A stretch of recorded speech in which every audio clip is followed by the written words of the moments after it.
कुहिरो अँध्यारो अँध्यारो भएको छ। हेर्नुहोस् है, म एउटा मनको कुरा राख्दैछु। सुनिदिनुहोला, हेरिदिनुहोला।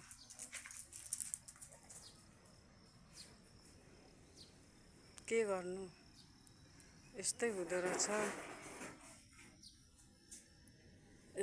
रहेछ है मान्छेको जिन्दगी। मिलेर गरिखाउँ भन्दाखेरि परदेश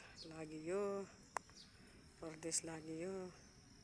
अब बुढाबुढीको त झगडा अलिअलि भइहाल्छ नि, झगडा अलिअलि हुन्छ नि।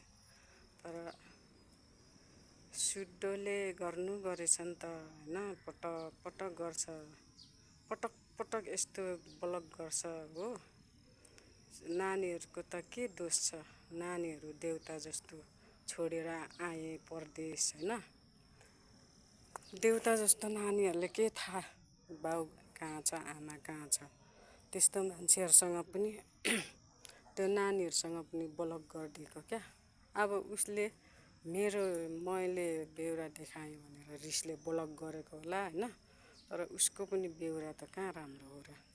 उसले पटक ब्लक गर्छ हो।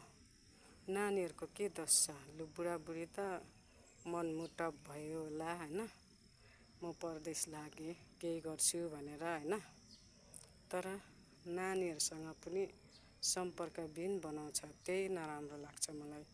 नानीहरू हेर्नु पाउँदिनँ, देख्नु पाउँदिनँ, बोल्नु पाउँदिनँ। अब त्यस्तो ठाकठाक ठुकठुक भयो भन्दैमा ब्लक गरिहाल्ने बानी छ। हेर्नुहोस् है, यस्तै जिन्दगी चलाएर बस्नुपर्ने रहेछ छोरी मान्छेको जीवन होइन।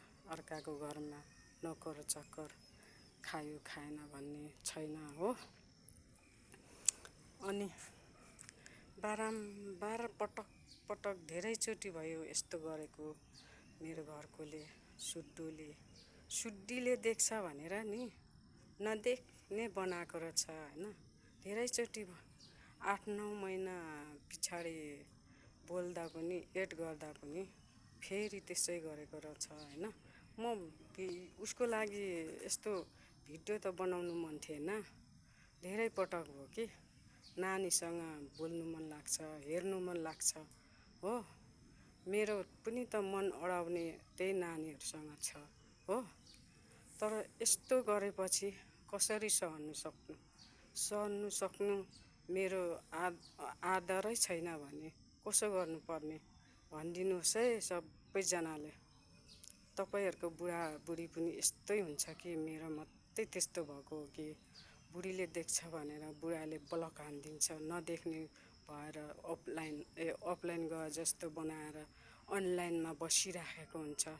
तर त्यस्तो गर्दैछ, के गर्नुपर्ने हो। अब बिस्तारै म कसरी इन्डिया गएँ, कुन कारणले इन्डिया गएँ त्यो सबै खुलास्त भनिदिन्छु कि।